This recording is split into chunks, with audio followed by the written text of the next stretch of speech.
you doing, everybody? Welcome to Ban This Podcast, episode 1.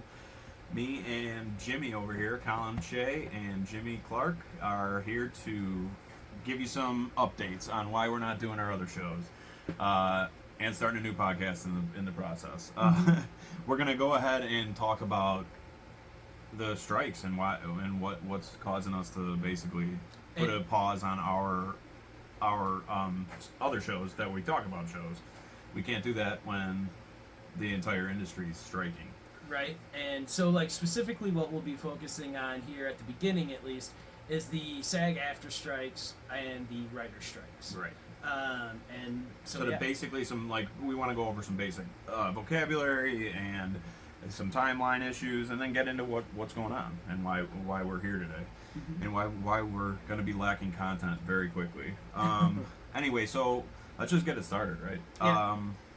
So basically, let's get into what a union even is, and that's always going to be the most important part, because I don't know, some people look at unions as an other when it's really just a collective of employees, under whoever the main boss is, whoever you're working for.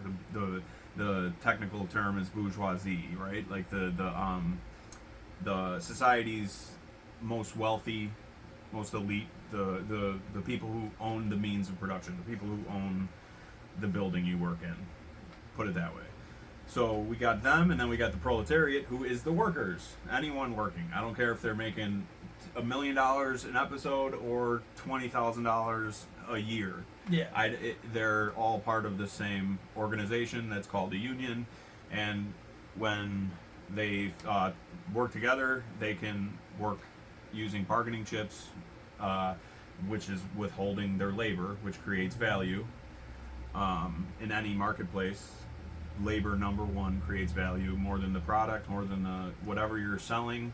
That's going to be the first and foremost. So the laborers get together, go ahead and talk, and have somebody like Fran Drescher in this case be their voice box, to get a better work schedule, better pay, better health care, stuff like that, stuff that's going to work for their benefits. Kind of some basic needs, you would even say. So their bargaining chip is striking. Yep. What they do, and when they're not getting what they feel they need, they will strike, which is basically withholding your labor, which is withholding your work. Once you withhold your work from them, they are unable to make the product which they rely on to make their money. Both people in this case are going to be losing money and time that they'll never get back, but the union is fighting for what they consider to be fair wages and more or less it's more just about the greed of the few people at top. That's what it's about. They're holding too much money, and it's not like the union workers are greedy at the bottom rungs of this, right? Like Matt Damon, or even Fran Drescher for that case. Like, they might look like millionaires and like look like but at the end of the day, they're not fighting for themselves necessarily. They're fighting for the background people. Yeah, they're fighting for the gaffers, the sound people, the people you don't necessarily think of right away when you think of movie making, which is these people at the bottom, the people that work to make the product, the people that give their labor and time and effort to give you what you know and love at the end of the day. So with that being said, you have a strike. You have strike breakers. You have scabs, otherwise they call them. Rat. Yeah. Basically, rats, they call them, is somebody that goes against that. An actor that's not necessarily part of the guild or is, and just decides to work during times of strikes, and that includes doing press for their movies or TV shows that are coming out, even if they're already slated to come out. This just happened with, I think, Selena Gomez. She has her new show, Only Murders in the Building, and she accidentally, I think, just mindlessly self-promoted it on Instagram, and she's going to go ahead and get fined for that. So it's an issue that even people in the unions kind of forget about sometimes, but it comes down to why we're not talking about stuff. We're not trying to scab. We're not trying to break what they're talking. We're not going to talk about TV shows that people aren't necessarily getting paid or given the amount of care that they're needed. And that was part of there. but that was part of the point of launching this too, is that we could still talk about the things that like matter to us as Yeah. well. Yeah. Like we still love, like all the writers and actors. That's why we're doing this, to support them and to kind of raise, knowledge and stuff about it. Not everyone may know like the issues that they're like striking for and fighting for, or even like kind of like the history that like the uphill battles that like have just been going on from like the inception of like Right, because we're old enough to remember the 2007-08 strike, which we'll get into, but yeah, this goes beyond May of this year of 2023. You know what I mean? This, and which might as well hand it off to you right now and get into some of this history of the unions, because it's important to know where we came from. Right. So, brief history: the Association of Motion Picture and Television Producers, originally formed as just the Motion Picture Producer Association, 1924. Merged with the Television Alliance Film Producers in 64, and that's where they renamed to what we know them now as the Association of Motion Picture and Television Producers. SAG, the Screen Actors Guild, and the Writers Guild East. Well, I mean, they're now East and West, but the Writers Guild were both formed in 1933. Then we also had the American Federation of Radio Artists, formed in 1937. The Television Authority formed, kind of spun out from the American Federation of Radio Artists in 1950.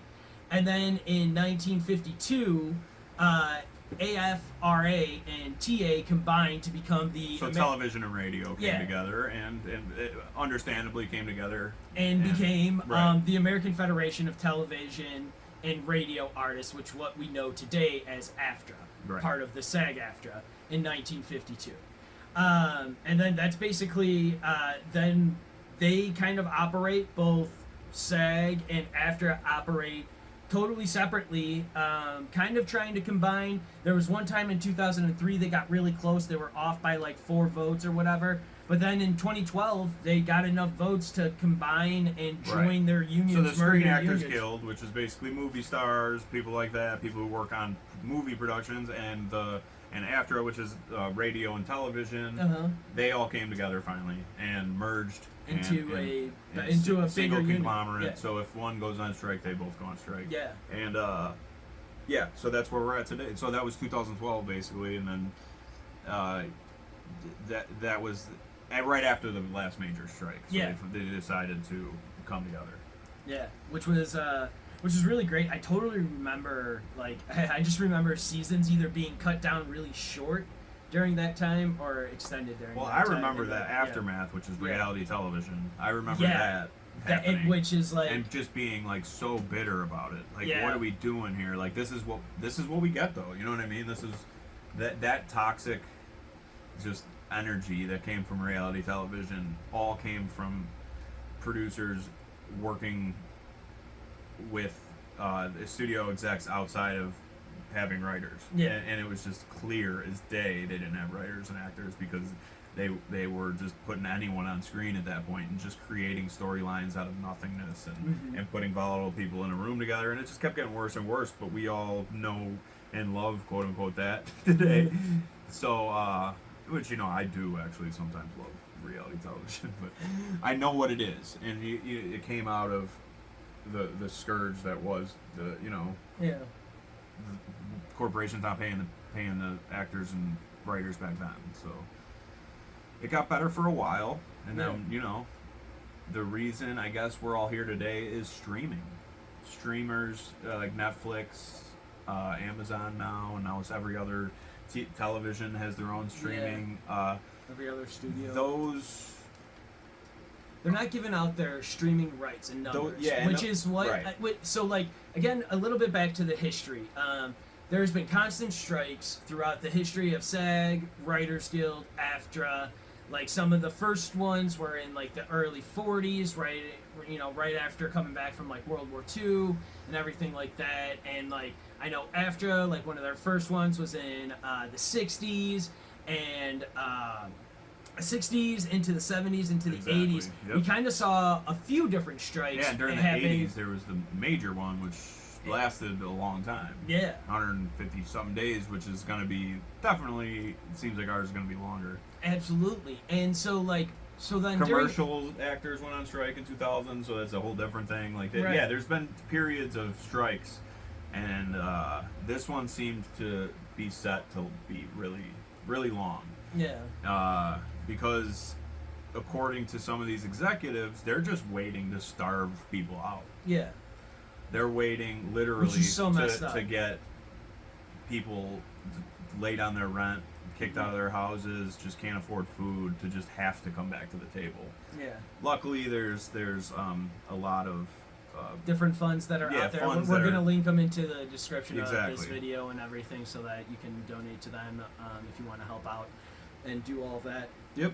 But what those links that they're doing, what the evilness of like what's happening here of people losing their homes, it's like this is what all of the history of these strikes have been going for. Like at first, it's so interesting to hear these actors now, like Rosario Dawson's and the Bryan Cranston's and stuff, talk about residuals, Yeah. and whatnot, and how like And how important they've been to their how how important they've absolutely been to their careers and stuff. But the fact that that wasn't a thing Yeah. for a while. long that, time. like, that You'd be wasn't- signed on to multi-year contracts in the 30s, say, and they were treated like not people. They were Yeah. treated like especially like if you were a woman actor, say. Yeah. You know what I mean? Like, so a lot of the early people fighting for their rights were women and the men on the edge. They all came together to realize they're all getting screwed over by the same person. And today is the same thing. It's not like everyone here doesn't recognize the same struggles that they're going through, right? So it's kind of a mirror, like movies and artists usually are, of what's going on. It's a reflection Right. of everything else in this country right now. And it's just people sick and tired of CEOs like Bob Iger making like 350 times more than the average writer. Right.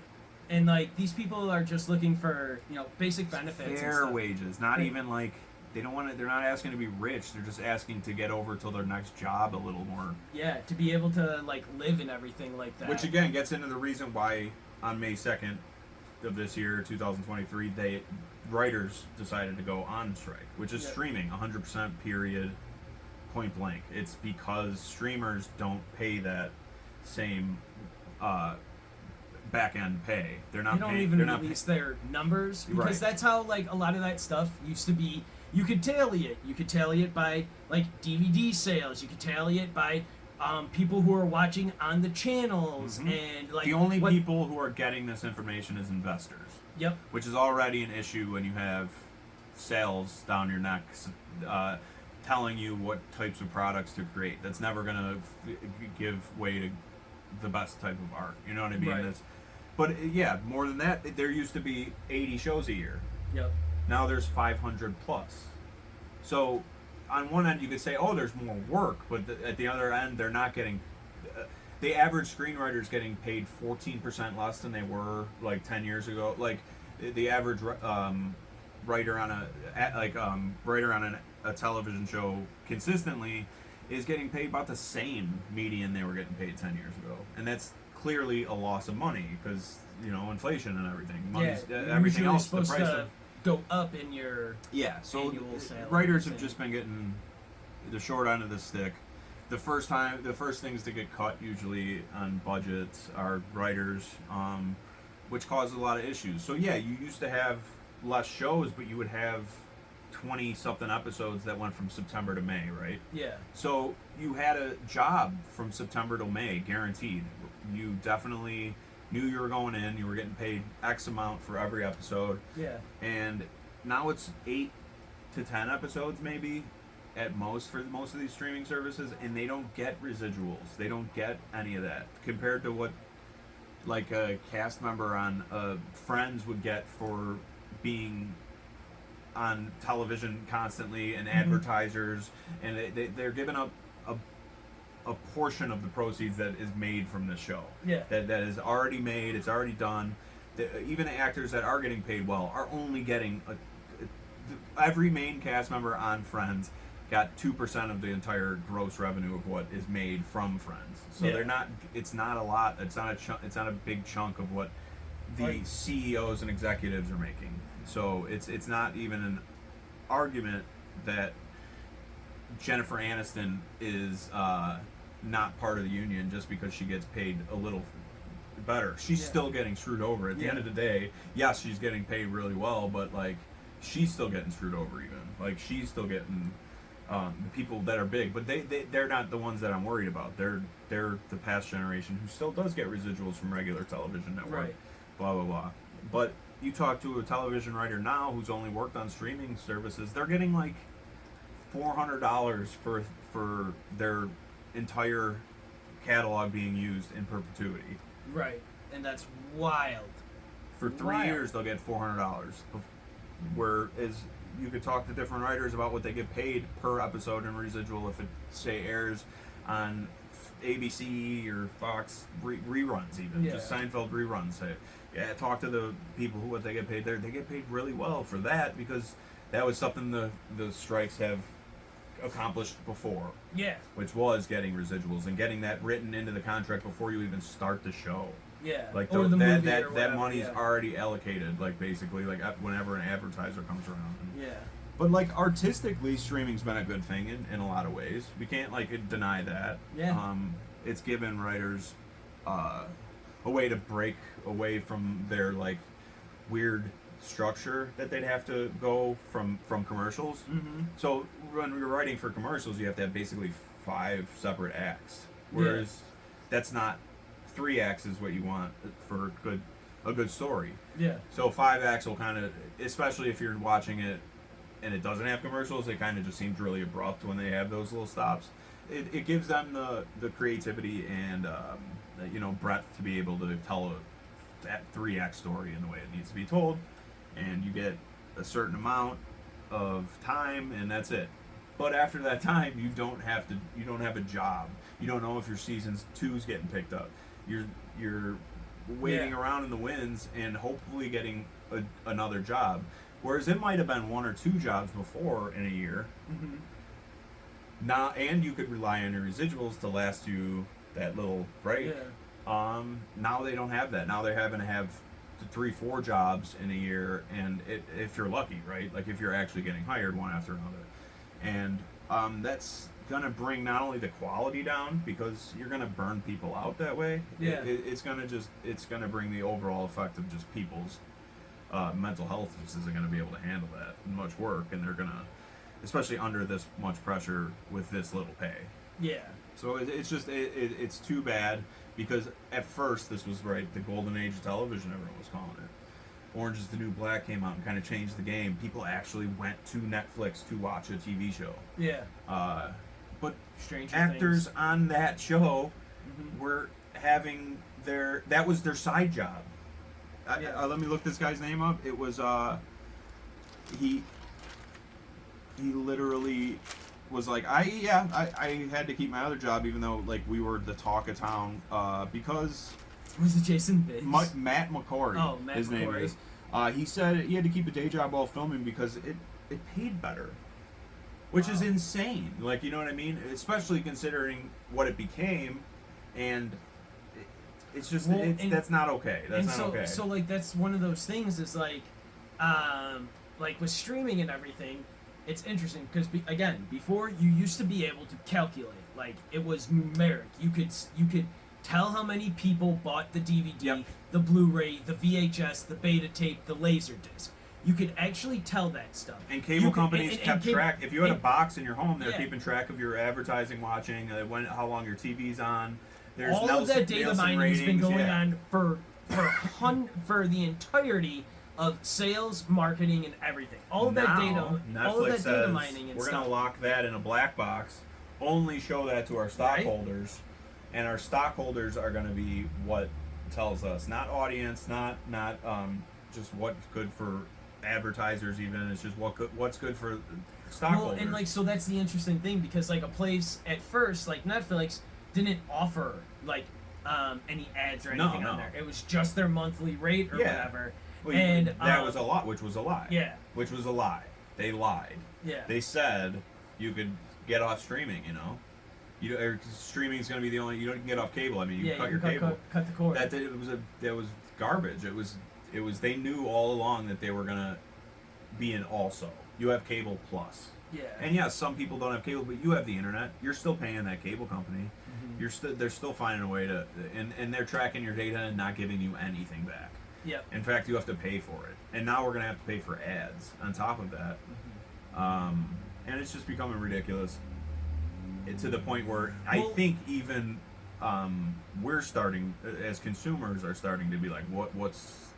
What's the difference between all of the pirating is seeming less and less like a problem, in my opinion. Pirating seems like a reaction. Not everyone, literally, by having a different streaming service, because now it's like you're going to start seeing like a bundles of stuff happening, like Paramount Plus and Disney, Showtime Hulu, now, ESPN, all that stuff together. Exactly. Like you're going to start seeing all of these bundles and stuff, and all of these bigger conglomerates just get like bigger, and we're going to see less of this like space and less of these numbers. I mean, just talking at work all the time. It's like, have you seen this show? Oh, what's it on? Blah blah blah. I don't have. Oh, that's the one I don't have. Yeah. Oh, it's on this. Oh, that's the one I don't have. You can't. It's not like back in the day where you could have a conversation about the water cooler show. Basically, that was everyone was watching it because it's what you had to watch, which is good, which is a good thing. But at the same time, it disconnects us, and at a certain point. We're just going to buy the one streaming service, or we're going to be tricked into buying bundles of streaming services, and we're all going to be kind of on different wavelengths, and it seems like the same thing again, and it's frustrating as a consumer, and I can't imagine what it's like as a writer or an actor working for one of these shows, who's basically, especially if this is all they've ever known, if they're not getting residuals from Seinfeld, it's or just like King of Queens, or something. Like show the numbers. Right. Is what it's, because like again, the TV stations and all that stuff, like you can calculate that, you can follow that. But now with streaming, Netflix like kind of led the way of like not releasing those numbers, and like so they could pay one and not, they don't give away contracts. Yeah. So you don't know what X comedian got compared to me for the same type of content. Yeah. That person might have got a way bigger contract because they're more even friendly to the stockholders. Even some of that leaked with like Dave Chappelle and so it takes leaks. What was that? Amy Schumer? Yeah. I think like they I don't know. it was right when I think it was Amy Schumer. Like she got a lesser contract than Dave Chappelle, and they were both like I would say they're both big name comedians. Like I don't know why we're there's certain people who are on the same echelon and they get paid way differently, and that usually only changes when it comes to light. So the fact that Netflix and all these companies, streaming services, want to keep that in a black box and don't let anyone see it means it raises some questions. We're never going to be able to get a fair. We're never even going to be able to have a fair conversation because we're always starting off in the dark. Yeah, but I think with that, I think that's a good wrap to episode 1 here. Absolutely, right? Yeah. So in our future episodes, we'll dive into a little bit more of some of the strikes and what they actually like fought for, and like we'll talk a lot more about the residual strike. In the next one, we'll talk about we'll dedicate like an episode to the 07 strike and things like that. And then we'll also continue to give you updates on where to be up to date aside from here. Like, just found out on Spotify, all of the late night hosts, Jimmy Fallon, John Oliver, they started Strike Force 5. And Jimmy Fallon, Jimmy Kimmel. There's too many Jimmys, that's why. Stephen Colbert, John Oliver, and who is the last one? I don't even know. Now that I'm thinking about it. I don't know. I can't even think of the fifth one, but they all started a podcast, and they're dedicating it to talking about the strike and everything like that. All of their proceeds that they're getting from advertisers or whatever on there is going to the funds for the SAG-AFTRA people and for the writers, right? So that like their writing teams and stuff can still like continue to get paid and like pay their bills and everything while the strike is going on. So go check them out. They're good. They're doing some good stuff there. I think there's only 2 episodes or whatever on it. But then, yeah, we're also going to put links to, like, you know, Seth Meyers. Seth Had to look Meyers. it up. There Sorry. it is. Seth Meyers. And, oh, God, all of those guys are so great. But, Right. yeah, give that a listen, or, you know, they'll be able to tell you where else you can donate to help out these writers and these SAG-AFTRA people that are on strike trying to continue to pay their bills. And so, yeah, I'm Jimmy. I'm Collin. We want to thank you all for being here for Ban This Podcast. And come back for the next show. Again, we'll be talking about similar things and crazy stuff till the end of time. So let's do this.